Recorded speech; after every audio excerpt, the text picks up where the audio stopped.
Hi there everyone, एक बार फिर से स्वागत है आपका हमारे चैनल द डीआरएक्स फैमिली पे। आज के इस वीडियो में हम लोग बात करने वाले हैं लिमिट टेस्ट फॉर आर्सेनिक के बारे में। अगर आप लिमिट टेस्ट का पूरा सीरीज देखना चाहते हैं, limit test for iron, limit test for chloride, sulphate, heavy metal, lead etcetera, तो डिस्क्रिप्शन में मैंने लिंक दे के रखा है, या आप मेरे प्लेलिस्ट के सेक्शन में जाना, वहाँ फार्मास्यूटिकल इनऑर्गेनिक केमिस्ट्री का एक प्लेलिस्ट है जिसमें पूरा का पूरा आपका सिलेबस अपलोड होता जा रहा है, तो एक बार देख लेना। फिलहाल चलिए जल्दी से लिमिट टेस्ट फॉर आर्सेनिक को जान के वीडियो को खत्म करते हैं। सबसे पहले ये जानिए कि आर्सेनिक क्या है। अगर आप एग्जाम में लिख देंगे बहुत बढ़िया, नहीं लिखेंगे कोई बात नहीं। Arsenic is well known undesirable, मतलब नहीं चाहने वाला, एंड हार्मफुल इम्प्योरिटी, बहुत ही घातक इम्प्योरिटी है जो कि किसी एक मेडिसिनल सब्सटेंस में प्रेजेंट हो सकता है। And hence all the pharmacopoeias prescribe a limit test for it. तो अगर आपसे एग्जाम में ये पूछ लेता है ना, write down the limit test for arsenic, तो ये नीचे एरो के नीचे के जो 3 पॉइंट हैं, अगर इनको लिख दो और ये रिएक्शन बना दो। अगर 7 नंबर का क्वेश्चन है तो उसमें से 5 तुमको मिल ही जाना है, ठीक है। और अगर 7 में से 7 पूरा चाहिए तो ये रहा, असल मायने में इसको बना दोगे तो नंबर कोई नहीं काट पाएगा, ठीक है। फिलहाल तो हम पहले आसान चीज़ों को समझते हैं। The arsenic impurity present in the sample is first converted into arsenious acid by the action of reducing agent like potassium iodide, zinc, HCl and stannous chloride। मतलब जो आपका फार्मास्यूटिकल सब्सटेंस है या जो सैंपल है उसके अंदर जो आर्सेनिक छिपा रहता है इम्प्योरिटी के फॉर्म में, उसको सबसे पहले आर्सेनियस एसिड में बदला जाता है। और इस आर्सेनियस एसिड में बदलने के लिए वहाँ हमको रिड्यूसिंग एजेंट का काम पड़ता है, जैसे कि potassium iodide, zinc, HCl and stannous chloride का, ठीक है। और नीचे रिएक्शन देके रखा गया है। The arsenious acid is then reduce to arsine gas. एक बार जब आर्सेनियस एसिड बन जाता है तो फिर इसको रिड्यूस करके आर्सिन गैस बनाया जाता है by the action of nascent hydrogen which is produced by the reaction between zinc and HCl। मतलब समझना, एक बार जब आर्सेनियस एसिड बन जाता है तो इसी आर्सेनियस एसिड को रिड्यूस करके बनाया जाता है आर्सिन गैस, और कहीं ना कहीं ये सारा का सारा जो रिडक्शन चल रहा है यहाँ पे नेसेंट हाइड्रोजन की वजह से होता है, ठीक है। और ये नेसेंट हाइड्रोजन मतलब एक नवजात हाइड्रोजन, अभी तुरंत पैदा होता है ये हाइड्रोजन तब जब जिंक और HCl के बीच में रिएक्शन चलता है उस समय। और जैसे ही आर्सिन गैस बनता है, third point, the liberated arsine gas react with the mercuric chloride paper and forms yellow stain. जैसे ही आर्सिन गैस बनता है वो तुरंत एक जो पतला सा ट्यूब होता है गेर्जिट एपरेटस में, उसके थ्रू होते हुए वो ऊपर भागने की कोशिश करता है, और उसी समय वहाँ पे वो मर्क्यूरिक क्लोराइड पेपर से रिएक्ट करता है और बनाता है डाई आर्सिनो मर्क्यूरी। और ये डाई आर्सिनो मर्क्यूरी जो होता है ये एक येलो कलर का कंपाउंड है, तो इसी वजह से एक येलो कलर का स्टेन पैदा हो जाता है। और इसी स्टेन को ले जाके हम कंपेयर कर लेते हैं स्टैंडर्ड वाले से। अगर स्टैंडर्ड से ज़्यादा स्टेन पड़ा है हमारे इस टेस्ट वाले मर्क्यूरी क्लोराइड पेपर पे तो मतलब टेस्ट फेल है, आर्सेनिक की मात्रा बहुत ज़्यादा है। बेसिकली देखा जाए तो इंडियन फार्माकोपिया कहती है 0.01 mg 1 लीटर पानी में अगर आर्सेनिक पाया जा रहा है तो कोई दिक्कत नहीं है। इससे थोड़ा सा भी ऊपर हुआ ना तो आपका सैंपल बर्बाद है, उसको फेंक दो। तो फिलहाल ये तो हो गया आपको बस केवल पास कराने के लिए। अगर आपको अच्छा नंबर स्कोर करना है तो आपको पहले ये जानना होगा कि आखिर कैसे इम्प्योरिटी, जो आर्सेनिक की इम्प्योरिटी थी उसको आर्सेनियस एसिड में कन्वर्ट किया गया, और कैसे ये हाइड्रोजन बन के आया जिसने आर्सिन गैस बनाने में मदद किया, और कैसे ये रिएक्शन हो रहा है मर्क्यूरिक क्लोराइड पेपर में और आर्सिन गैस के बीच में। तो उसके लिए आप क्या कर देना, सिंपल यही पूरा याद कर लो।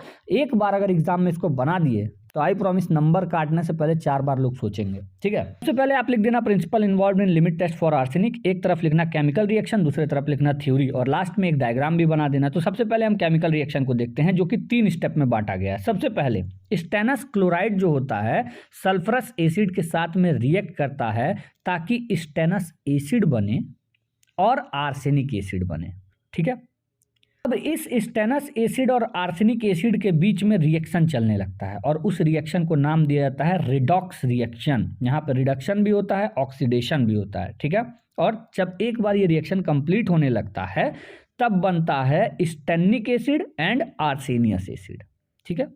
मोस्टली होता क्या है, जो आर्सेनिक की इम्प्योरिटी हमारे फार्मास्यूटिकल सब्सटेंस में प्रेजेंट होती है, हमारे दवाओं में प्रेजेंट होती है, वो असल मायने में पेंटावेलेंट फॉर्म में होती है। और यहाँ जो आर्सेनियस एसिड बन रहा है ये ट्राईवैलेंट फॉर्म में है। और एक बात का विशेष ध्यान रखना कि यहाँ जहाँ रेडॉक्स रिएक्शन चल रहा है उस जगह पे पोटेशियम आयोडाइड एक ऐसा कंपाउंड है जो आर्सेनिक एसिड को आर्सेनियस एसिड में कन्वर्ट करने का काम कर रहा है। स्टेप 2, एक बार जब आर्सेनियस एसिड बन जाता है तो वो नेसेंट हाइड्रोजन से रिएक्ट करता है और बनाता है आर्सिन गैस और वाटर के कुछ मॉलिक्यूल्स। अब यहाँ पे ये नेसेंट हाइड्रोजन कहाँ से आ गया इसको जान लीजिए। जब ग्रैन्युलेटेड जिंक हाइड्रोक्लोरिक एसिड के साथ में रिएक्ट करते हैं तो उस समय बनता है जिंक क्लोराइड और हाइड्रोजन के 2 मॉलिक्यूल्स बनते हैं और यही हाइड्रोजन आगे चल के आर्सेनियस एसिड के साथ में रिएक्ट करके आर्सिन गैस बना देता है। ठीक है, नेसेंट का मतलब होता है न्यूली बॉर्न। स्टेप 3 में अब जब आर्सिन गैस बन चुका है तो वो arsine gas mercury chloride paper से रिएक्ट करेगा और बनाएगा डाई आर्सिनो मर्क्यूरी। तो जैसे ही arsine gas mercury chloride paper पे रिएक्ट करता है उस समय बन जाता है डाई आर्सिनो मर्क्यूरी और उसी वजह से हमको वो पीले कलर का स्टेन देखने को मिल जाता है। अब इस चीज को मैंने केमिकल रिएक्शन के माध्यम से समझा दिया, बस अब किसी भी तरह तुम इस केमिकल रिएक्शन को याद कर लेना भाई। उसके बाद अब थ्योरी पे आ जाओ। In limit test for arsenic, stannous chloride react with sulfurous acid and forms stannous acid and arsenic acid. Limit test for arsenic में स्टेनस क्लोराइड रिएक्ट करता है सल्फरस एसिड से और बनाता है stannous acid and arsenic acid. ठीक है, redox reaction occur and arsenic acid is converted to arsenious acid in the presence of potassium iodide. Potassium iodide के प्रेजेंस में रिडॉक्स रिएक्शन होता है, आर्सेनिक एसिड को वहां कन्वर्ट करा दिया जाता है आर्सेनियस एसिड में, मगर याद रखिएगा कन्वर्ट कराने का काम पोटेशियम आयोडाइड कर रहा है। Formed arsenious acid react with the nascent hydrogen to form arsen gas and water. एक बार जब आर्सेनियस एसिड बन के तैयार हो गया तो वो क्या करेगा, रिएक्ट करेगा नेसेंट हाइड्रोजन से ताकि आर्सिन गैस बन सके और वाटर के कुछ मॉलिक्यूल्स बन सके। याद रखिएगा, नोट को हमेशा ब्लैक पेन से लिखना एग्जाम में। ठीक है, note nascent hydrogen is formed when zinc react with hydrochloric acid. Nascent hydrogen तब पैदा होता है जब जिंक के ग्रैन्यूल हाइड्रोक्लोरिक एसिड के साथ में रिएक्ट करने लगते हैं तब। Formed arsine gas react with mercury chloride and forms diarsinomercury which is of yellow color, and this yellow stain produced by the test sample is compared with the stain produced on the mercury chloride paper of the standard.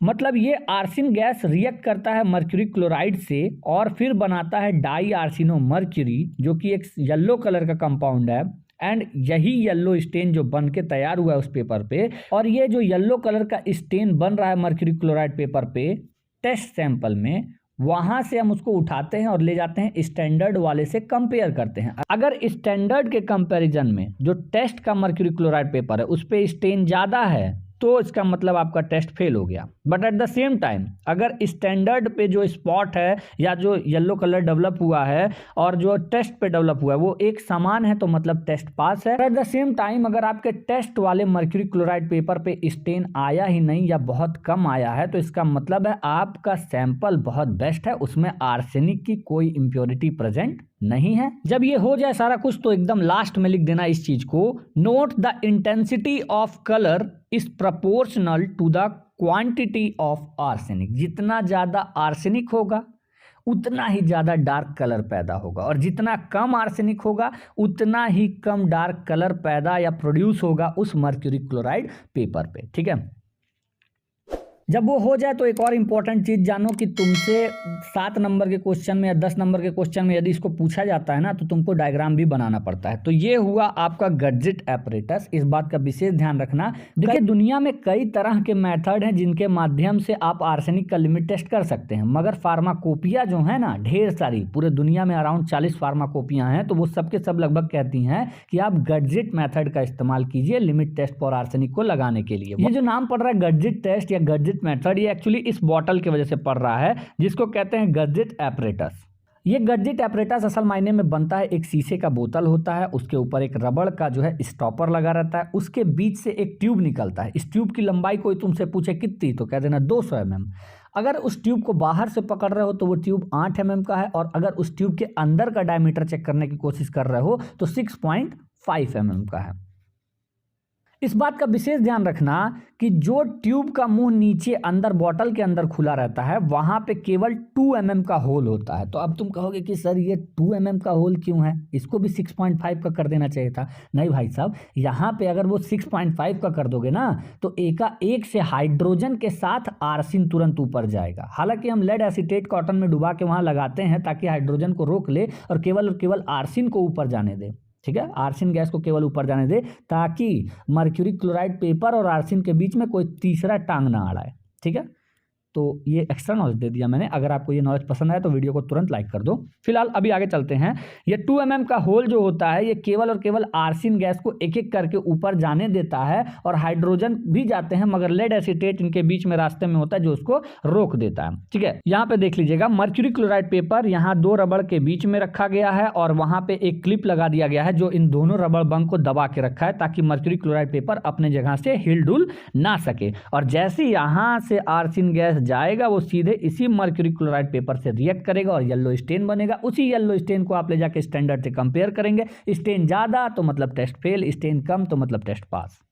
तो एक बार जब limit test for arsenic पूरा लिख देना ना तो ये फिगर एज इट इज बना देना। एक अगर जहां कहीं फुल स्टॉप है ना तो वो फुल स्टॉप भी बना देना। बात मानो मेरा, नंबर काटने से पहले 4 बार हम लोगों को सोचना पड़ेगा कि काटा जाए या नहीं काटा जाए। अब काट भी नहीं सकते ना, फिलहाल हम तो नंबर काट नहीं सकते अगर पूरा लिख दिए, मगर हाँ आप जो है चैनल को सब्सक्राइब जरूर कर सकते हैं। अगर चैनल को सब्सक्राइब कर रहे हो तो बेल आइकन दबाना मत भूलना। अगर वीडियो पसंद आए तो लाइक करना मत भूलना। अगर नहीं पसंद आए तो डिसलाइक करना मत भूलना। और अगर आपको टीचिंग का मेथड अच्छा लगा ना तो कमेंट जरूर कर देना।